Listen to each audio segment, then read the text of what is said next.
Greetings, everyone. Welcome, welcome, welcome. I am so glad you're here. Thanks for tuning in. Tonight, we're going to continue our reading of Cultural Misorientation by Kobe Cambone. We're on the bottom half of page 88, Implications for Future Research. And tonight, hopefully, we'll get some answers to some of these problems. Greetings. My name is the Revolutionary Matron, and my show is called The Learning Curve. I broadcast on a network called KWAZ Radio. There are other hosts on the network I'd like you to meet. Greetings, everyone. This is Koku from the Bitter Medicine Podcast, inviting you to tune in to the Bitter Medicine Podcast on KWAZ Radio. Peace, family. This is Oni, inviting you to listen to the pro-black perspective, where black problems are addressed with black solutions. This is D Webb with the Harsh Reality Podcast, asking you to tune in where we tackle the news of the day that affects our community, only on KWAZ Radio. The views, thoughts, and opinions expressed here belong solely to the respondent, and they do not necessarily reflect any broadcast networks, affiliates, nor sponsors. The Learning Curve is a broadcast created for the benefit of my global community.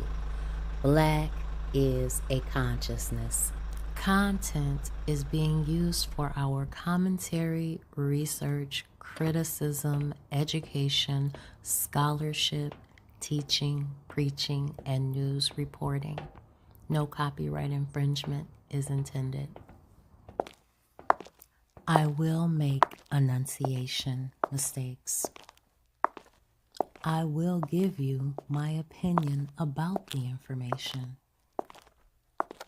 And if you ever ask, I will send you my source. Now, remember, our young people were not suicidal in the past. That is a new phenomenon caused by the continued interactions with the European here in the American context. Because when Kobe Cambone did his research, he found that there was a very low instance of suicide.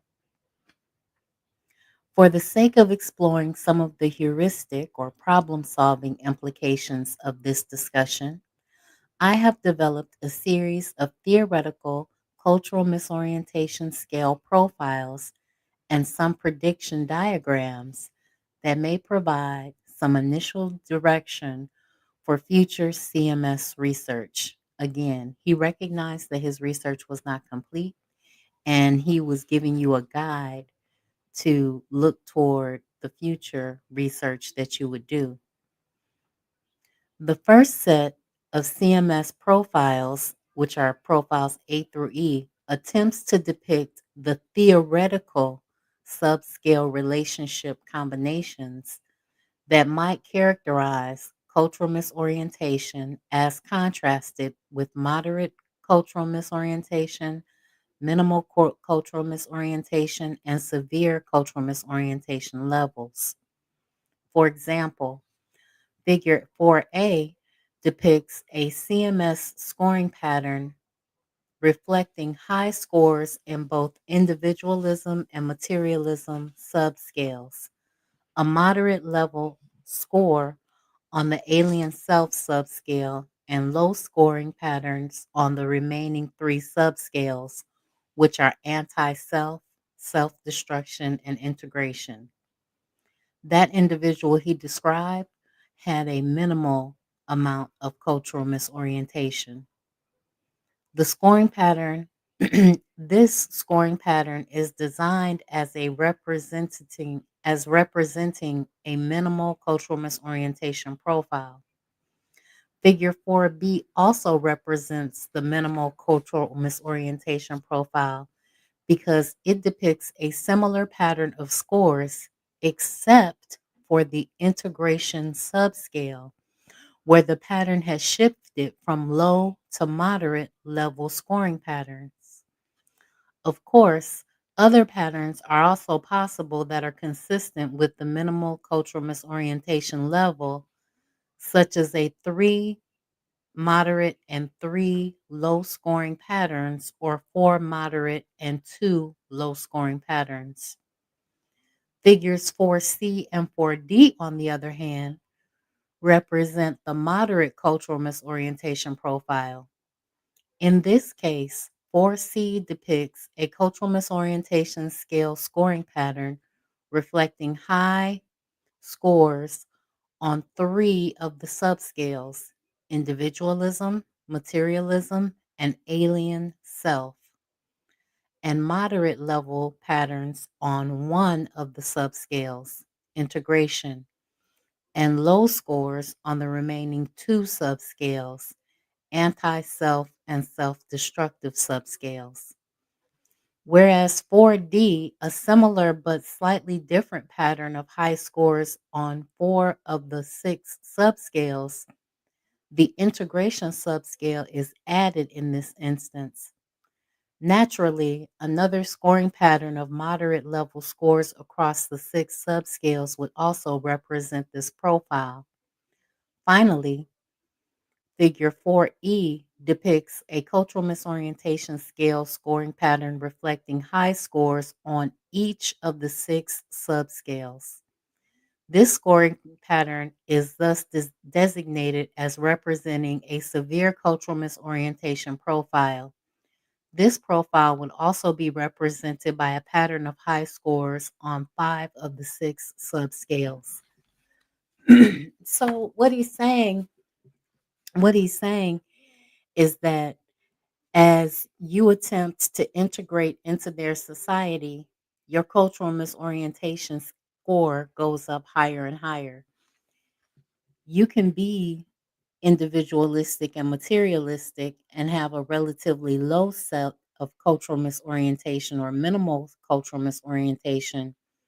But as integration, alien self, and self destructive scores rise, then it's more likely that you'll be culturally misoriented on a severe level.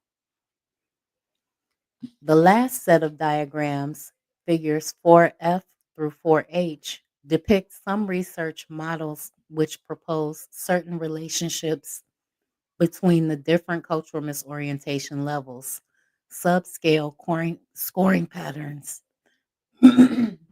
subscale scoring patterns or profiles, and a general conception of some behavioral outcomes or predictions, as well as some more specific behavioral predictions of the model. This is all theoretical speculation at this point, of course. So he was just thinking it through.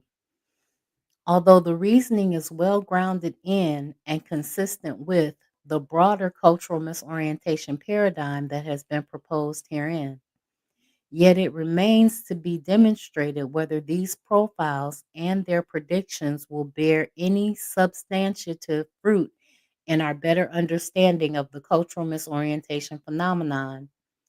This line of thinking is naturally intended to stimulate our future research efforts in the area of inquiry. Conclusions. In concluding, while the cultural misorientation scale is designed to assess the adverse impact that Eurocentric cultural oppression has had on the Black psyche, particularly in North America, I should acknowledge that in all reality, all assessment measures of cognitive, emotional, and social behavioral functioning of Africans in America are in effect measures, either directly or indirectly, of degrees of European worldview victimization of Africans. Thus, by implication, such assessments, when given an African centered interpretation, are related either directly or indirectly to an assessment of cultural misorientation or some aspect of it. This means, in effect, then, that cultural misorientation all must always be factored out or accounted for in the diasporan African mental health equation in all such assessments. Furthermore, it is equally important to point out that the more empirical work is also needed to clarify whether cultural misorientation scale is best used as a group comparison measure in assessing cultural misorientation or as a diagnostic instrument for profiling individual functioning and having prognostic value in guiding individual level intervention and treatment procedures and strategies. So he didn't know if this could help us on a group level or if this needed to be something that was taken into account on the individual level. These different usages, of course, carry quite different meanings and implications for how the cultural misorientation scale should be understood and approached in the mental health enterprise. In other words, assessment and service delivery.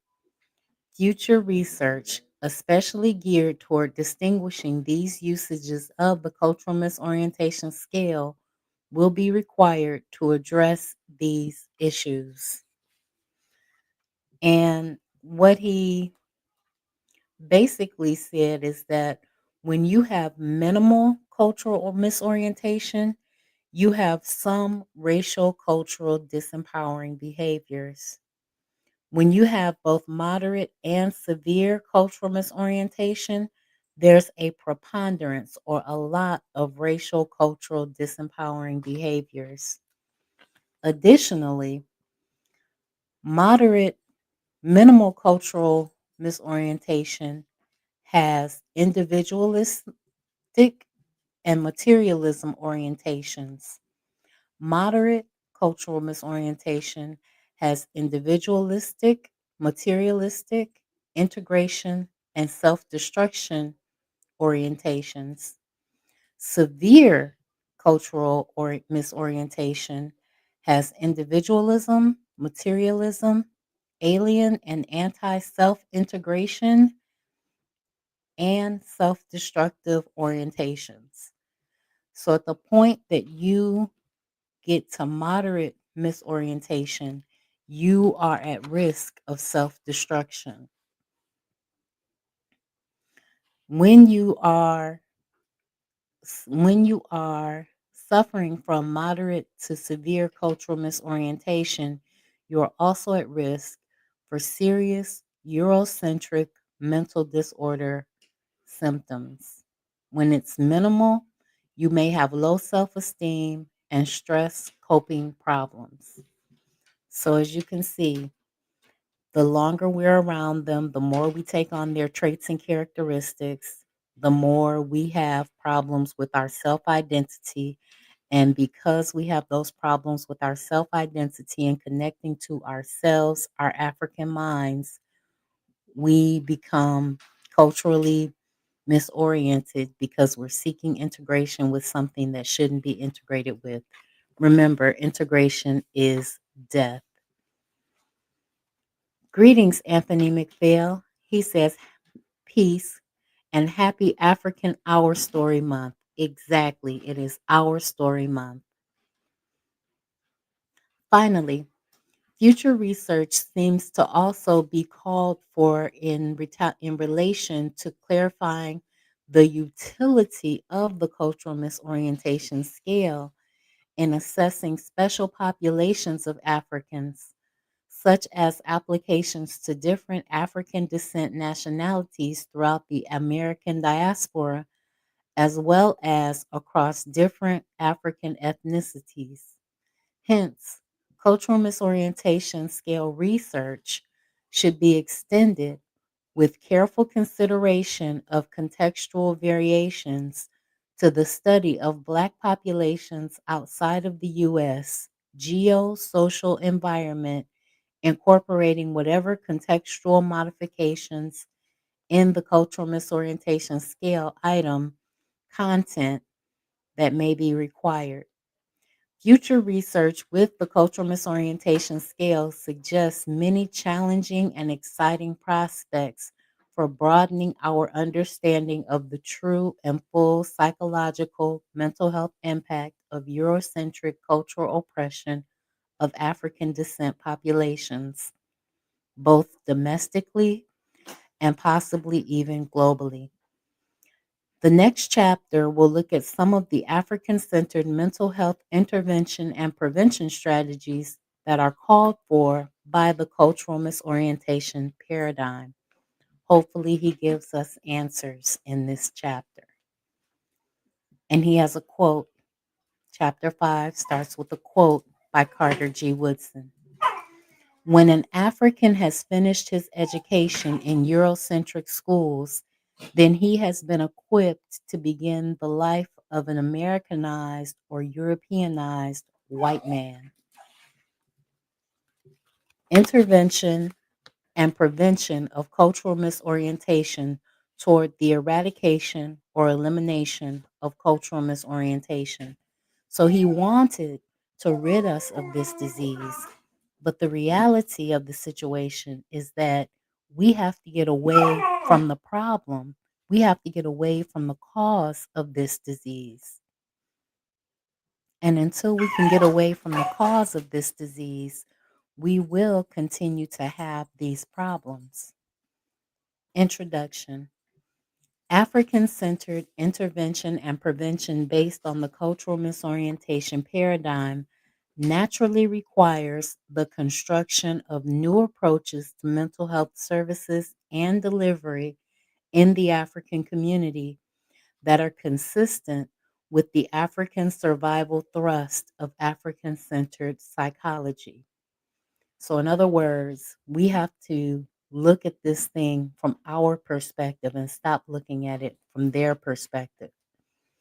The process encompasses a wide range of innovative activities among African psychological and mental health scholars and professionals, practitioners, from reconceptualizing mental health classification based on an African centered criteria to reconceptualizing and reformulating strategies and methods of approach to African cultural infrastructure reconstruction throughout the African community.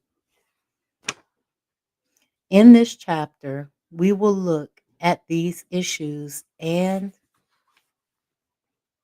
concerns to derive some clarity as to what they consist of and how new African centered methods and practices may be operationalized to contribute to an eradication of the cultural misorientation disorder.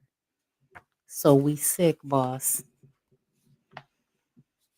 African centered nosologies of mental health disorder. Two African psychologists, Naeem Akbar and Daudi Azaibo, have provided some excellent examples of the application of the cultural misorientation paradigm to our establishing an African centered or cultural specific classification system of psychological disorders. Following is a brief discussion of these two prominent African centered nosologies that are consistent with the cultural misorientation paradigm and, for the most part, incorporate many, if not most, of its aspects. The first one is presented by and was advanced by Naeem Akbar, and the second was presented and advanced by Daudi Azaibo. Akbar Nosology of African Mental Disorders. Naeem Akbar, the noted African centered psychologist, proposed one of the earliest classification systems in modern African centered psychology for Black mental health disorder based on an African centered paradigm. It includes three classes of African centered mental disorders, which are clear manifestations of cultural misorientation and are incorporated into the cultural misorientation scale, and a fourth class, which to a large extent is likely related as well, but not directly. These are the alien self disorders, the anti self disorders, the self destructive disorders, and the organic disorders. The alien self disorders, according to Akbar, these are disorders that are represented by Africans who have, at the conscious level, become alienated from their natural African orientation, whether they're Mayan ethnic or their spirituality, through their internalization of the European worldview. Their behaviors reflect a blatant rejection of their natural African dispositions. They are oriented toward materialistic goals. Thus, they see themselves as material and evaluate their worth according to their psychological, to their physical makeup, and the prevalence of material accumulations. Such persons are then preoccupied with materialistic values, social affluence, and rational priorities to the exclusion of moral imperatives. They deny the realities of race, racism, European supremacy oppression, and strive to emulate those behaviors, reinforcing the European worldview. They have therefore become completely alien to their natural African consciousness. As you can see, the bourgeoisie, the wannabes, the mulatto, there are a lot of people that fall into that category. They don't see race, they don't see color. Greetings, Sister Raw. Thanks for tuning in. How are you and the elders doing tonight? I'm so happy you're here. The anti self disorders. These disorders refer to African functioning and behaviors which not only manifest similar characteristics to the alien self disorders, but also contain the added ingredient of hostility, covert and overt hostility toward Africanity and all things related to it. Hence, they are psychologically estranged from their natural self, which is Africanity, and they are actively hostile against the natural self as well. Africans who are afflicted with this class of disorders have internalized the European worldview to the point where they project negativism and hostility toward Africanity. In other words, toward themselves, both one's personal and extended self. They may even reach the apex of self rejection by choosing marriage partners from alien groups. In other words, they select Europeans as mates. And that doesn't include only Europeans, that includes any non-African. So that's Arabs, Indians, uh, Asians, all of those other groups that are not African. So they choose non Africans as mates. In Akbar's view, the anti self disorders represent perhaps a more severe class than the alien self disorders because they are even more out of touch with their natural African consciousness. And let me add to that, these are people that have usually risen to the height of their field. Um, these are people that have achieved some measure of success trying to escape blackness. They hate African people, but they themselves are an African person. And so what they do is they destroy their bloodline They destroy their bloodline and they take their resources and their genetic material and they inject it into another race of people in an attempt to cleanse themselves of the Africanity that's within them. Anthony McPhail says people of color doesn't equal black. We have no friends. Exactly. We have no friends. All right. The self destructive disorders. This class of disorders refers to African functioning and behaviors which represent faulty and destructive attempts to cope with the unnatural condition of white European supremacy domination. Unlike the other two categories of African mental disorders, these behaviors simply reflect the condition of being overwhelmed by white supremacy. They are, at their core, neither necessarily anti African nor fully alien to Africanity. They are they more so represent direct victimized states reflecting the vicious condition of the survival at any cost mentality, obscurely defined in personally destructive terms. In their struggle to survive white supremacy domination, Africans afflicted with this class of disorders can represent the deteriorated condition of the so called jungle parasitic and dog eat dog type of orientation. Their negative, destructive behavior may be directed either against themselves or against other Africans in general, such as pimps, drug dealers, and drug addicts, gangbangers, etc. So, from his perspective, these were the criminals. These persons have, like the other disorders, obviously lost touch with the basic aspects of their natural African consciousness. Greetings, KWC Forecast. How are you tonight? Thanks for tuning in. The organic disorders.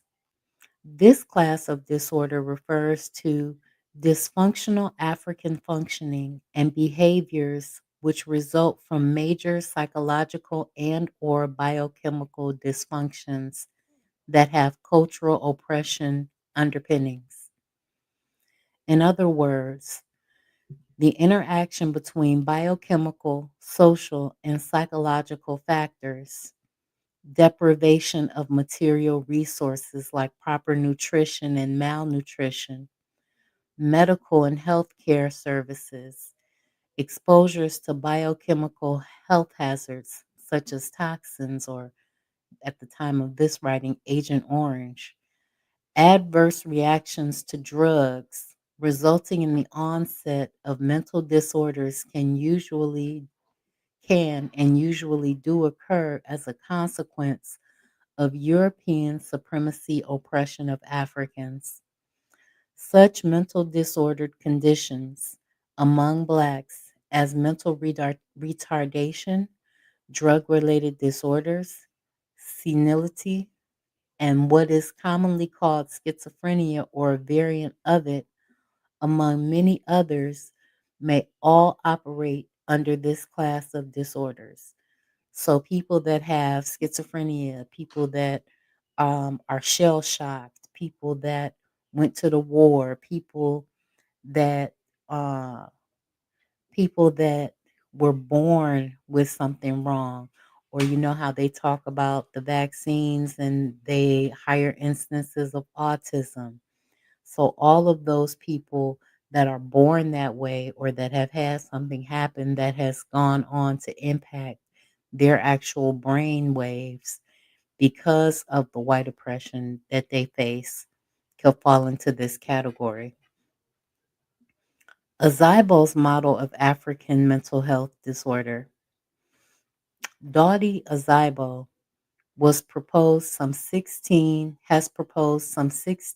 or more African-centered mental disorders in his more comprehensive cultural specific nosology of Black mental health disorders.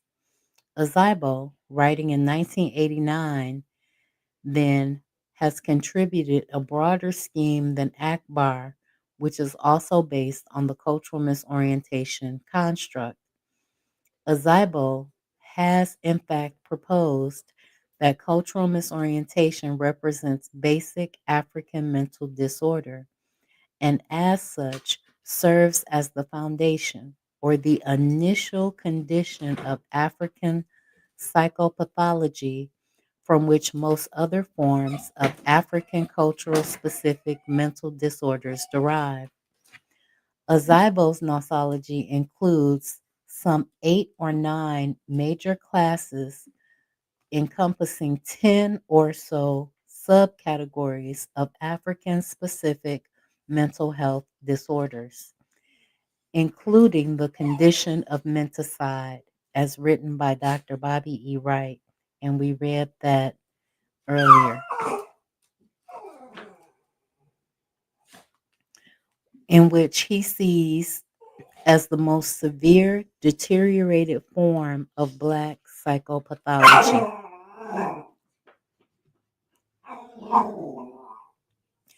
Included in Azibo's scheme is Akbar's nosology, as well as some others that may or may not be encompassed by Akbar's 4 conditions, such as personality identity conflicts, reactionary disorders, and theological misorientation.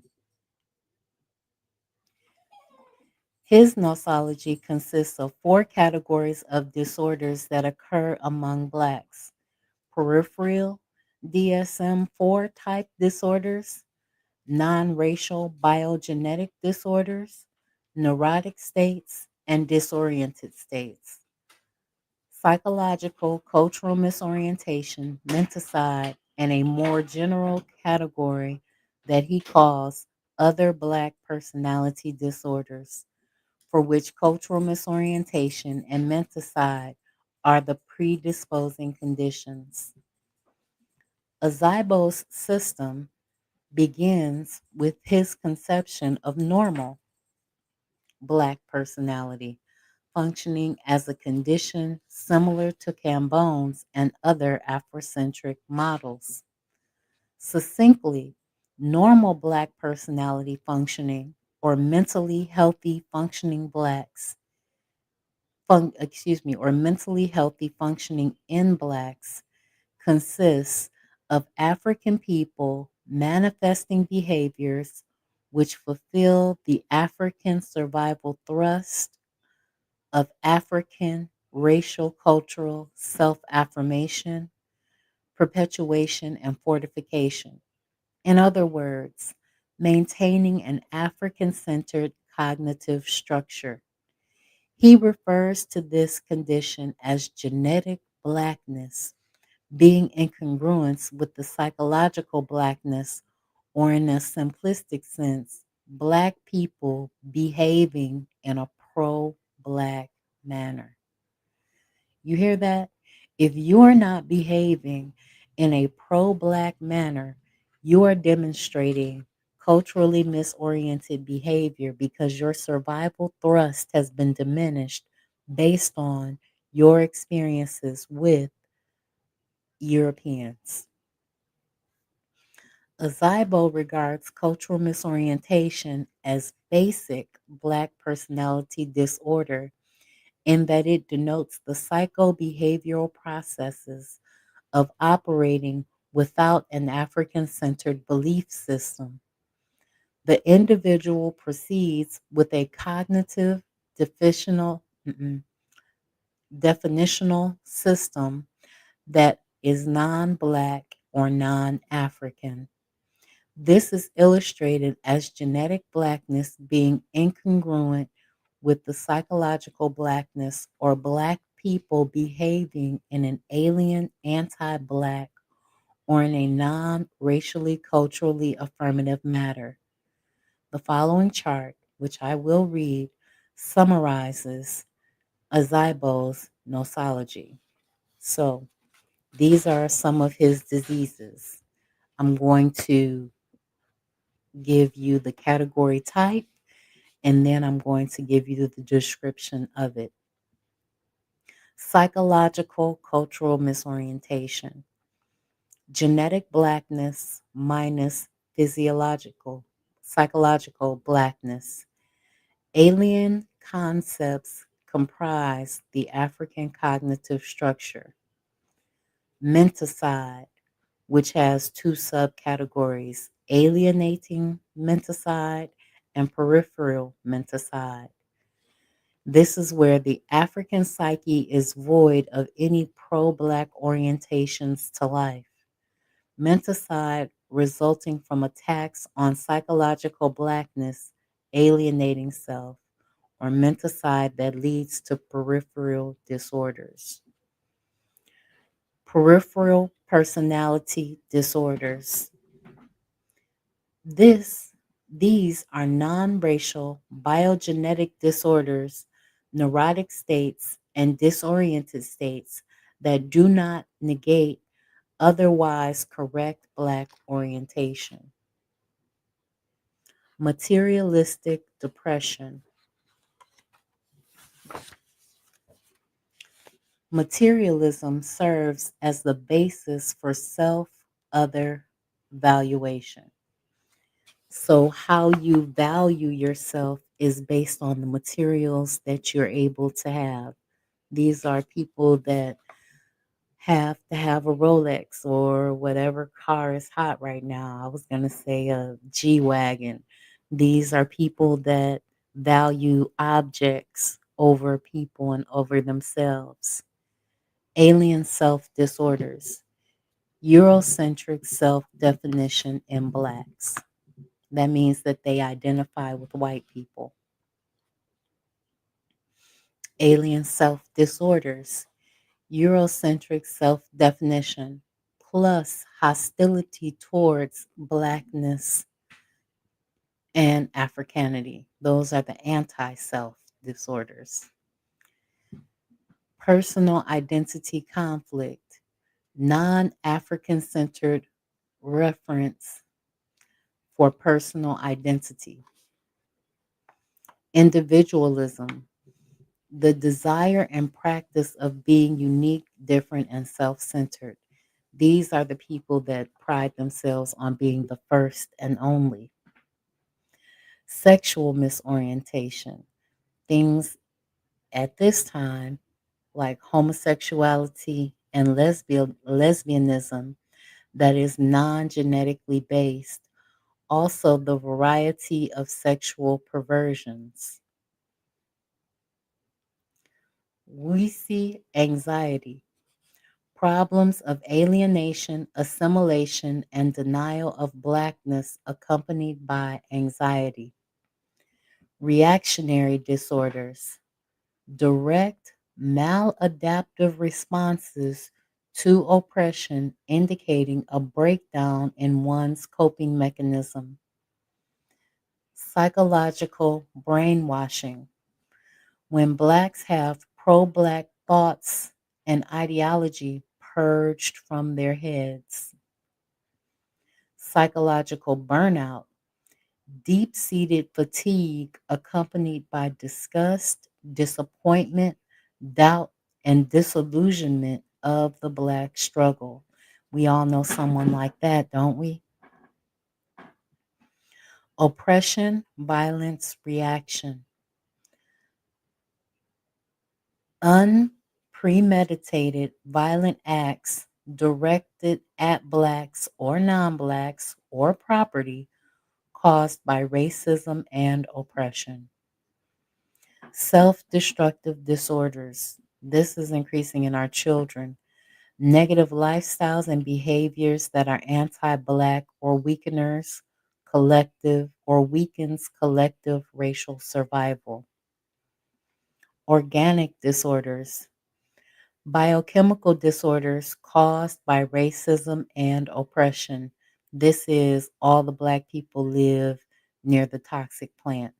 All the Black people live in an area and we're going to redirect the water like they did in Flint. all the black people live in a certain area and all of the children have asthma, breathing, and respiratory problems because we don't care about their air quality. So that is another example of biochemical disorders caused by racism and oppression. Theological misorientation, belief in, allegiance to, or practice of a theology or religious related ideology that is non congruent with African history and culture. So if you belong to a church that's not teaching you about your blackness, you're in the wrong place. If you're in a place that is preaching you integration, they are preaching to you about your slow death. Jonestown syndrome, theological alienation, cognitive structure of God as a white man, rejection of and alienation from doctrines and practices of indigenous cultural religion. So, as you can see, he had a more exhaustive list of different diagnoses and descriptions that went with them as far as the mental illnesses that Black people suffer from. And we can identify people suffering from those mental illnesses to this very day. We know somebody suffering from some of those. According to Szybow's model, the Black or African centered part of the personality, which should be your core, can be in a state of order or disorder, while the peripheral part may independently also be concurrently in a state of order or disorder. So you can be working in one area and not in another. You can be broken in both areas. And on the rare occasion, you can be fixed in both areas. Hence, Azibo sees no worldview contradiction in a normal Black personality suffering at the same time from a Eurocentrically defined mental disorder and yet still be regarded as in a state of African centered normalcy. His model also conceives of the onset of menticide without the predisposing condition of cultural misorientation. These relationships, as proposed by Azibo's model, are illustrated in Figure 5.1. I am in strong disagreement with Azibo's views on both these points, as well as others concerning some of the worldview congruence and logical tie-ins within his nosology. For these reasons, I have chosen to modify his system in line with the worldview's paradigm at the conceptual framework for the analysis of personality disorder among Africans. My modifications to the Azibo nosology, its logical networkings, is presented in the following diagram. In this diagram, we can see that cultural misorientation paradigms interpretation of cultural misorientation as basic African personality disorder, as stated in chapter 1, is that it predisposes all other forms of African mental disorders associated with the societal condition of cultural oppression. Azibo, it will be recalled, interprets the basic African personality disorder as operating without an African centered belief system. While this is indeed accurate, the cultural misorientation model views its predisposing role as the defining criteria. In this regard, of course, these different interpretations lead to entirely different conclusions about the nature, onset, dynamics, and meanings of African mental health based on an Afrocentric worldview analysis. For example, in the modified diagram, further articulates that neither menticide nor non African centered mental disorders can lead to the onset of cultural misorientation. The direction is always from cultural misorientation to other conditions, not the reverse. In other words, as opposed to the more reciprocal two-way causal relationships indicated by Azibo's original model. So, what Cambone is saying there is that cultural misorientation is the starting point, and we need to look at it as the starting point for all Black mental health issues because the reality is that if we were not in their environment or in their being culturally misoriented by them or seeking integration with them, then we would be in a place and a position where we could then further diagnose ourselves. But cultural misorientation is the starting point. It is not a secondary or tertiary or third or fourth causality. It is not. It is the primary starting point, and that's what those charts show. Give me one moment.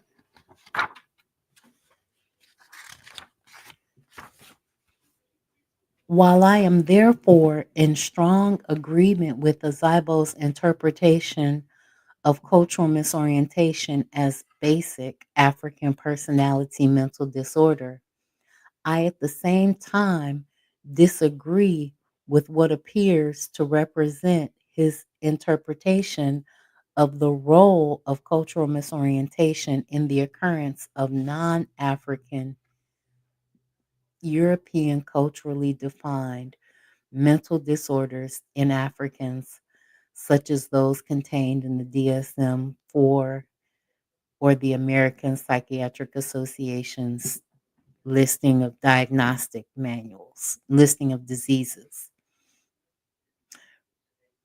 which were the DSM refers to their diagnostic and statistical manual of mental disorders that the European supremacy psychology mental health system and or its powers that be have literally imposed upon the entire world as the universal classification system for mental disorders, applicable not only to Europeans and Asians, but so they insist to Africans as well. Succinctly, the disagreement here between Azibo and my system concerns his thinking that the DSM 4 type of Eurocentric mental disorders can affect Africans who are not first suffering from cultural misorientation, whereas I interpret cultural misorientation as the necessary precursor or prerequisite condition to the onset of virtually all Eurocentrically classified functional mental disorders in Blacks. This also encompasses many of those mental disorders that may be classified as organic as well by Akbar. As was noted in Akbar's scheme, Eurocentrically classified organic mental disorders that afflict Blacks are not necessarily always undergirded, precipitated, or predisposed by cultural misorientation, may be associated with some of the same culturally oppressive sources as cultural misorientation.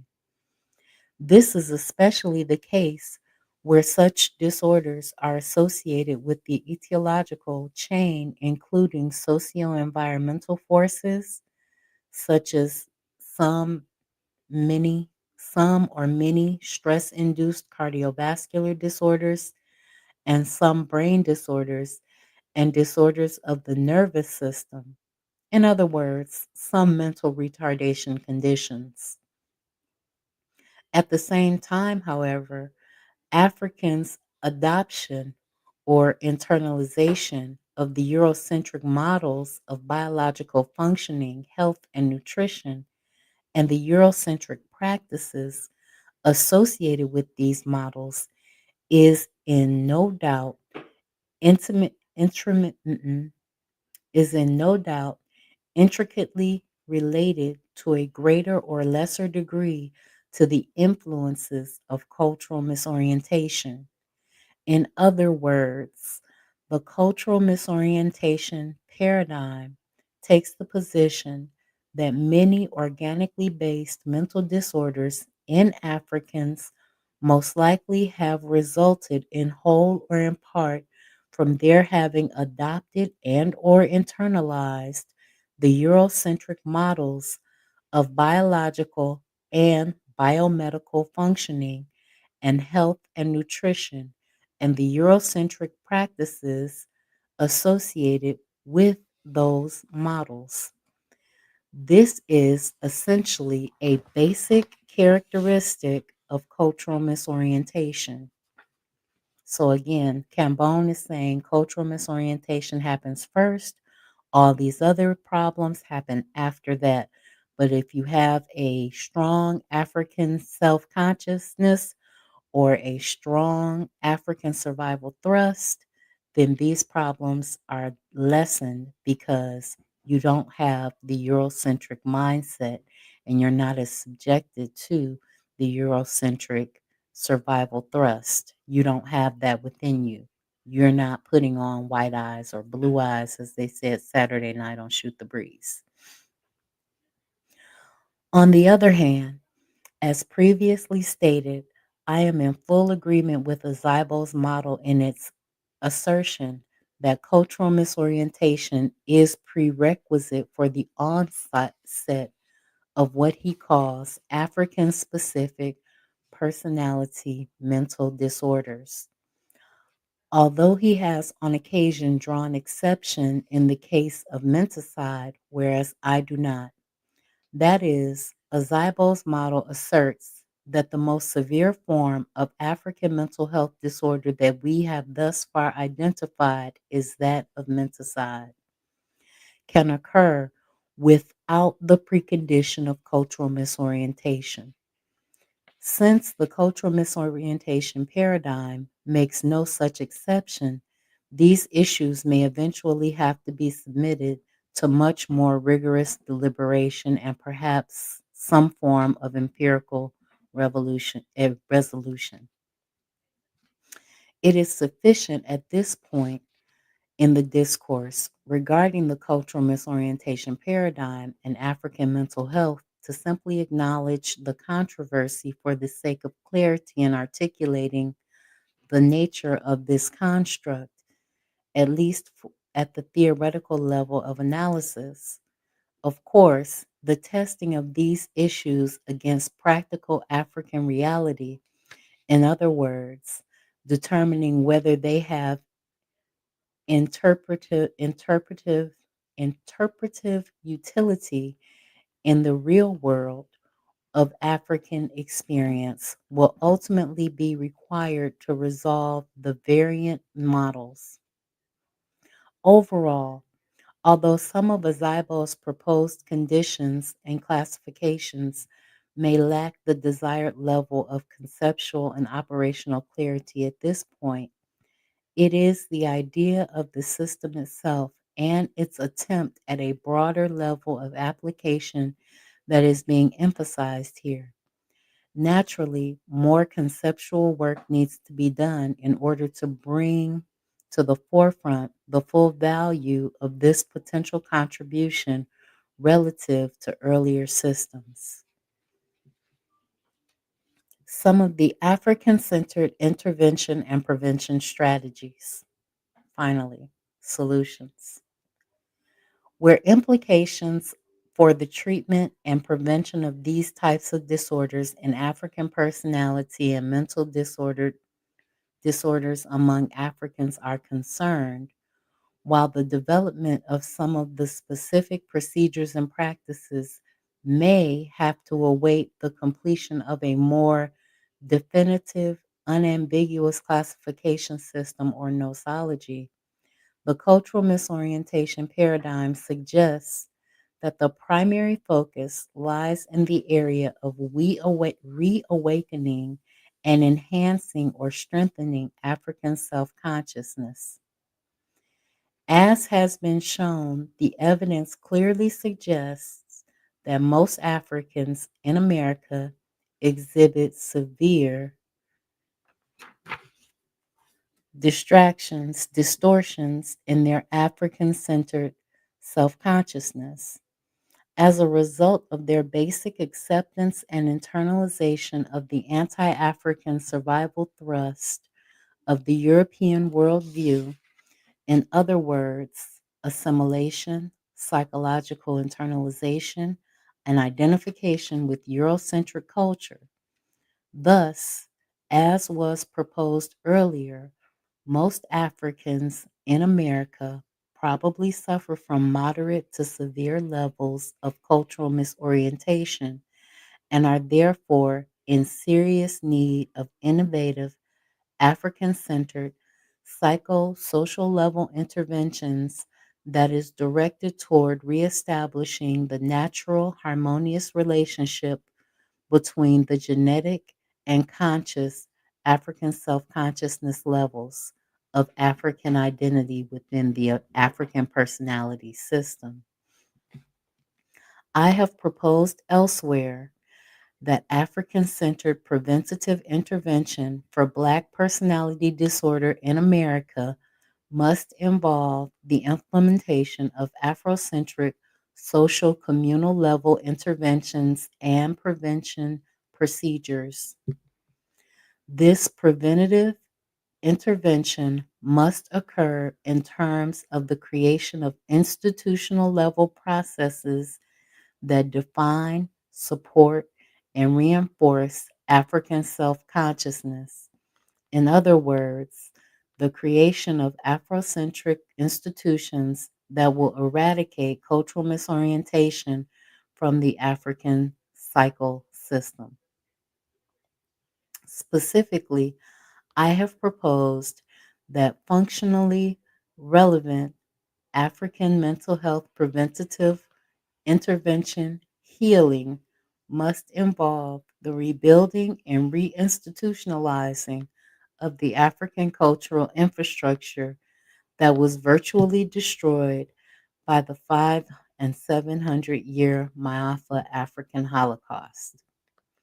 At the very spiritual center of this cultural destruction has been the disruption of the continuity of our African cultural memory, the loss of our recognition and acknowledgement of our African ancestry from Africa through the Maafa and right into the present day, and the loss of our fundamental sense of obligations and responsibilities to them. So we have forgotten ourselves because we don't teach our history. We allow other people to teach our children. We need people like Forecast and Anthony McPhail and Sister Raw and Koku and Oni Tase writing stories or telling stories so that we can have history and institutional memory. In essence, we lost our fundamental African identity in the psychological trauma of the Maafa, and to this day have not been able to set in motion appropriate cultural healing procedures or methodology that is required to restore the broad scale psychocultural infrastructure that has been lost from our cultural self consciousness. The healing methodology to address our fragmented, weakened African self consciousness must be specific to our traditional African cultural reality and both our historical and contemporary social political circumstance. We need psychosocial healing rituals that specifically require us to acknowledge our historical, communal, ancestral experience of the Ma'afa, the destruction and pain that it heaped on us, and our resolve to reconnect with our cultural ancestral continuity, accountability, cultural obligation, and responsibility. In other words, the purging of cultural misorientation from the African psychological system requires the resurrection, restoration, and revitalization of the African self consciousness in the African psyche. By restoring its surrounding and vital social, cultural, institutional infrastructure. This then requires the institutional and social community level preventative intervention procedures to effectively address this problem. I have proposed in previous work a number of Afrocentric preventative intervention activities that are relevant and restoring optimal African mental health under European cultural domination. A sample of these activities are as follows. Every African in America should participate in an African identity reclamation right, a key part of which involves the resumption of traditional African names for ourselves and our children. This once occurring rite formally initiates the purging and cultural healing renewal process for African people emerging spiritually, holistically from the Ma'afa of European Eurasian enslavement. This ritual can be conducted either in an intimate social circle setting or publicly as in a group ceremonial context. It will signal the individual African's readiness to formally and consciously engage the irreversible self transformation process through openly and voluntarily renouncing Eurocentrism, Eurasian centrism, and similarly overtly embracing one's Africanity. Two, Africans in America should participate in an annual Mayafa rite commemorating our ancestors' struggle through the great physical and sociocultural calamity or holocaust of enslavement. It is a way of remembering our traumatizing pain and suffering simply because we were and we are African in a European dominated social reality and renewing our historical African ties and our sense of cultural continuity and accountability. Although they serve only as a rough example at best, we might recall the Jewish Passover rite as a similar, if not comparable, practice the European Americans communities' annual World War commemorations and monuments, their holidays like Memorial's Day. 3. The utilization of African centered calendars and other rituals and rites and various ceremonies must become an essential part of every every one of us to continually reaffirm our cultural ancestral connectedness and our victorious vision of reestablishing African cultural political empowerment in Africa and throughout the world. This practice also allows for the renewal of our historical ties and sense of cultural continuity, but in a much more practical sense and fuller sense given its regularity. Number 4, Africans in America must reclaim and or our African language by becoming bilingual or multilingual in our communication competencies. This means that we must learn or teach ourselves at least one African language system in addition to the English that we normally speak, be it Kiswahili, Orakan, Twi, Yoruba, Zulu, or Xhosa, or some other African language system. This practice also represents a very powerful and ultimately necessary part of the African cultural renewal process. Number 5, Africans in America should require the use or inclusion of African language forms in all rituals and ceremonies in our communities, in our homes, and in our close social circles.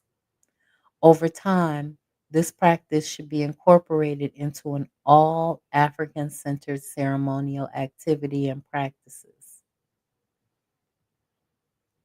Number 6, Africans in America should regularly practice African centered rituals in our private personal lives when we are away from the context of the European societal situations that we often must function in daily. Our private, personal, intimate space and time should be treated as sacred cultural space and kept separate from the other more multicultural or intercultural or Eurocentric space that we often have to encounter or participate in outside of our personal circles of life. If you have read Onitase's Book of Power, he gives you tools to address several of these things. He has a work week, he has a month, he has a calendar, he has different rites of passage. If you read his Book of Power, then you'll have a lot of the tools necessary to integrate these different things into your life. The reader should clearly recognize that this is not a fad or some superficial I'm blacker than you Black pop cultural elitist practice that is being called for here.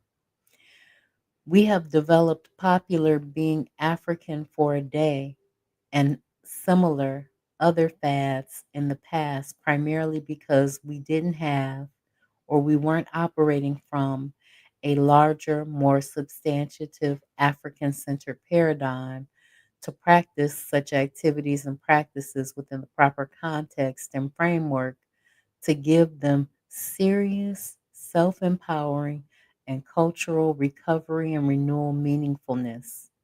In other words, cultural, liberating substance and impact. In that sense, the African centered preventative intervention strategies that are being advocated here are very reality based and practical acts that are firmly grounded in the African survival thrust of Afrocentric models of African mental health. This paradigm, articulated in this manuscript, clearly denotes the paradigm, the relevance and significance of this critical cultural renewal procedure. Let us briefly look at the rationale behind each of these recommendations toward the eradication of cultural misorientation. Only a couple more pages, I promise. The rationale for an African identity reclamation right for Africans in America. The rationale for this African centered preventative intervention strategy is twofold. First, it allows for Africans at a personal yet communal and accountable level to confront their or our demons, so to speak openly, honestly, and courageously. It allows for us to acknowledge our unwitting complicitness, participating in our victimization by European supremacy domination, institutionalized forces in non psychologically defensive manner. This will enable the restoration of our sense of personal and communal integrity and responsibility as a racially, culturally conscious, and thereby self empowered African. Greetings, Shanique Ford. Thanks so much for tuning in. Secondly, it permits us to take some of the initial actions towards rectifying and correcting our past alien, Eurocentric, anti African functioning through public, before trusted witnesses. Rejection and denunciation of the European worldview and survival thrust in our lives, and concurrently, the embracing of our African heritage and birthright passed on from our ancestors of the Maafa by selecting a traditional African name. The idea here is to begin the restoration process of our psychological, spiritual wholeness as African people and to pave the way for us to begin to act on African centered prerogatives reflective and supportive of the African survival thrust. Thus, we as African individuals are now ready to assume our rightful place as warriors, true participants and contributors in the liberation struggle to restore an African world order for African people. It is like a one time psychological spiritual pilgrimage within our own minds that each individual African born into European cultural oppression must go through in order to begin the process of becoming a whole African person. So, first and foremost, you need to name yourself. And that's why, because it helps change your consciousness from a Eurocentric consciousness with their meanings and their identity that has been placed upon you, and it breaks the chains that have been placed upon you so that you can get free mentally. The rationale for an annual Myafa right. The rationale for this African centered preventative intervention strategy is to provide an opportunity for Africans in the Americas specifically, but actually is applicable to both sides of the Atlantic, to annually reaffirm through ritual ceremony our connectedness and accountability to our ancestors of the transatlantic enslavement experience, the African Holocaust, the Myafa. The annual observance enables in our collective consciousness and to maintain motivation and vigilance against its reoccurrence. In other words, maintaining a never again posture and commitment like other people groups have when it comes to their enslavement and their Holocaust. It is also meant to serve three vital objectives for our personal development. It is meant to be one, educational, teaches our true history. Two, personal, personally enhancing, through our remembering of and being inspired by their great fortitude, bravery, rugged persistence, and resilience, their courage and unwavering optimism and faith in a victorious outcome in the face of overwhelming adversities and odds. And three, spiritually renewing, by allowing contemporary Africans to psychologically transform themselves into the ancestors to reflect on and share in their suffering and ultimate victory and vindication over this horrific and traumatizing experience. In relation to the rationales given for both A and B above, it is important as well as realistic to recognize that acknowledging our victimization is a painful and difficult struggle for each of us to handle. That is why we need formal communal procedures to allow us to meet this challenge head on. It will bring, to some extent, some initial healing relief itself, although it is not really intended as a confession and or testimonial. We seem to invariably experience it as such because of our Eurocentric white supremacy miseducation has very effectively taught us to feel great guilt and to psychologically blame ourselves for our enslavement and oppression. It teaches us that it is our fault, that we are responsible for our racial victimization. Hopefully, we can overcome such heretofore seemingly insurmountable Eurocentric based psychological barriers and courageously rise to the challenge of our liberation and self healing requirements. Next, the rationale for African centered calendars of rituals, rites, and ceremonies.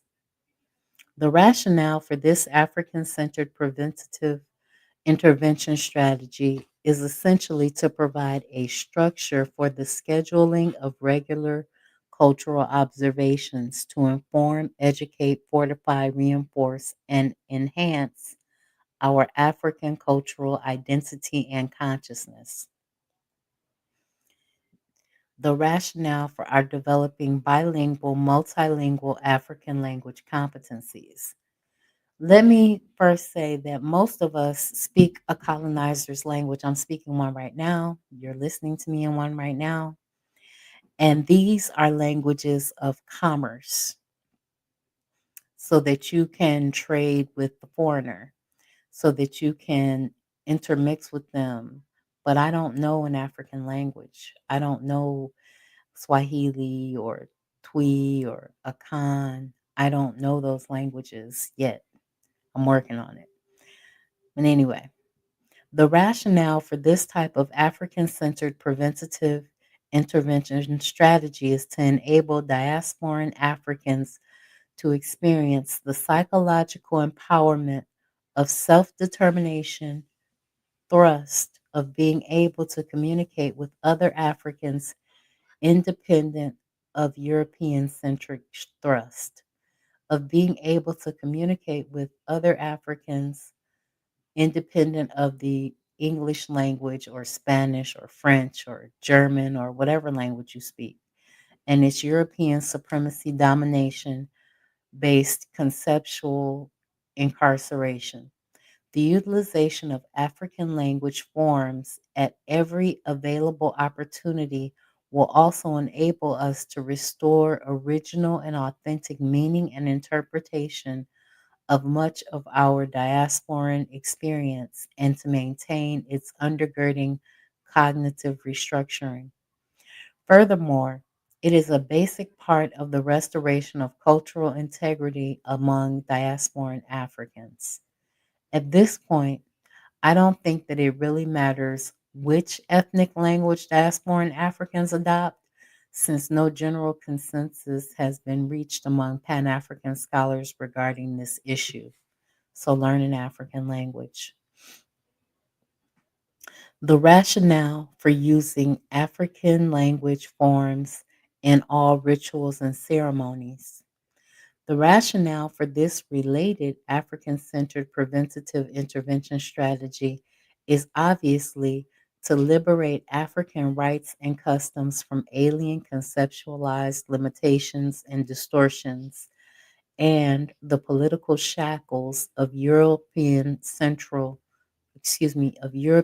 cultural incarceration and cultural oppression. Such conceptual incarceration is undoubtedly inherent in non African language forms, and they should not be allowed to contaminate our attempts to reconstruct and restore as much of a traditional African context as is appropriate to the effective in our current circumstance. This too is consistent with true psychological liberation and cultural restoration. The extent of the maintenance of African cultural independence through language within an otherwise European centered context is vital for African affirmation and thus positive African mental health expressions.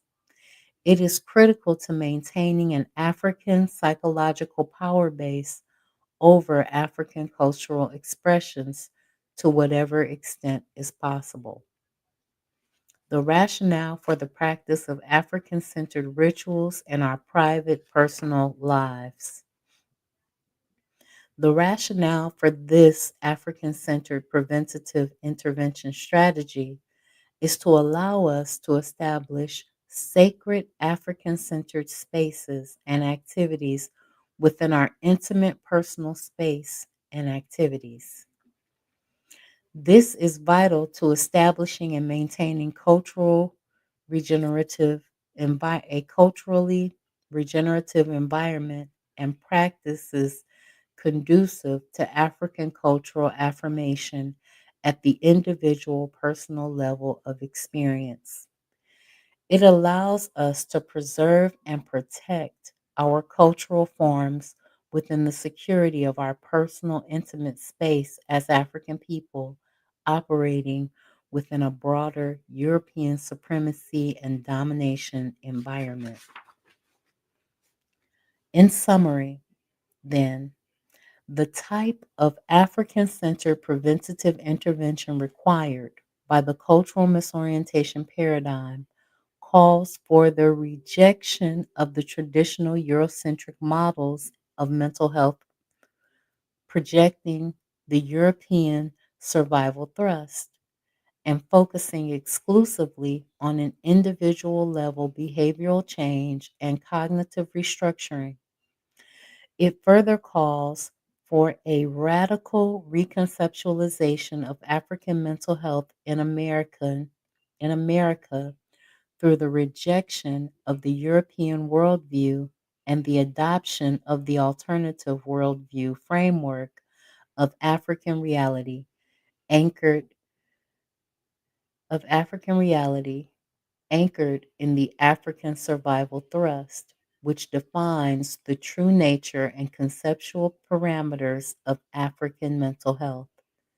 A truly African centered mental health policy for the contemporary African community must, in my view, give serious consideration to the directives of the cultural misorientation paradigm if the African world, including both the diasporan and continental African communities, can be expected to survive psychologically and mentally, as well as physically, in this new century of Eurocentric global time.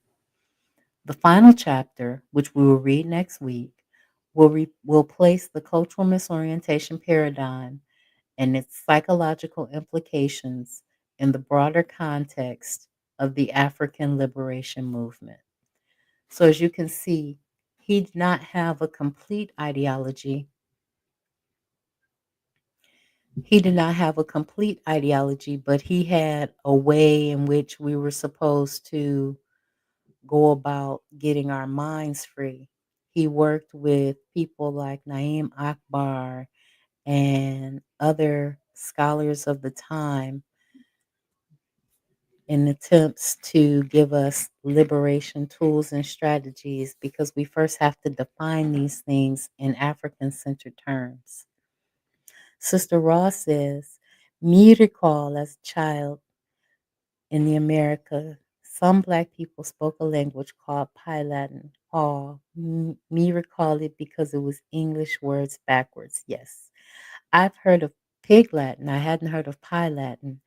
And yes, I do remember hearing some people speak that language when I was a child. And I even played around and spoke it, you know, trying to emulate the adults um, and copy what they were doing because they were trying to develop ways to go about culturally reconnecting to something that they didn't have enough knowledge or information about.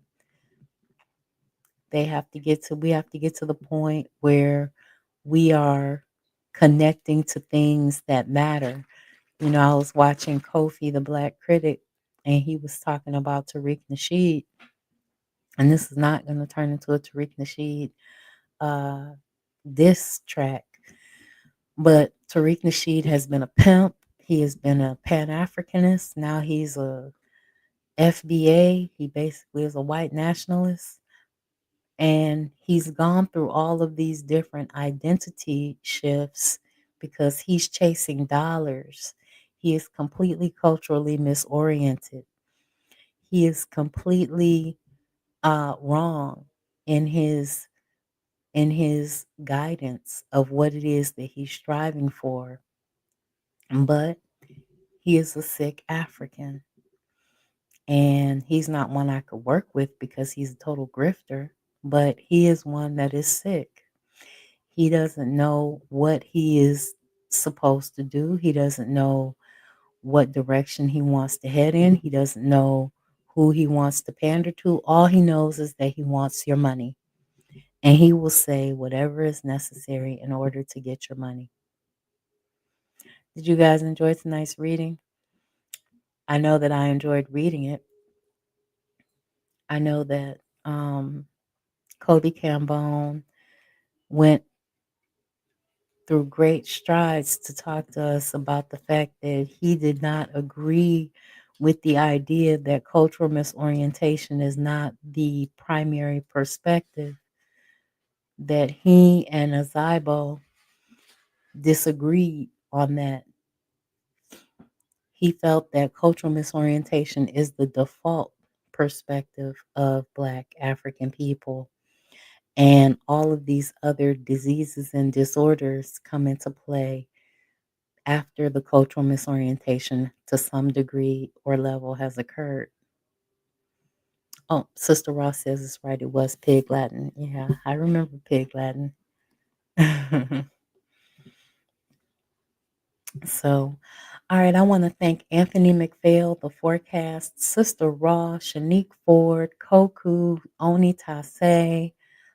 I want to thank Justin Liebert, Bwana Haguziki, and all of you that listen to this work that I do, that have comments. If you would like to talk, next week we have a short chapter, so we will be talking about that. Then we're going to read the next Kobe Cambone book that I have, which is called, ooh, which is, it's not here, but I have it. I'll announce next week's book next week. Thank you very much for tuning in. I appreciate each and every one of you. I will see you next week, guys. And I want you to always remember. You're tuned in to the Learning Curve on every single thing that touches your life, whether it is religious, social, or political, must be an instrument of your liberation, or you must throw it into the ash can of history. Happy Our Story Month. Thank you all for tuning in. I appreciate each and every one of you, and I will see you next Monday. Peace, guys.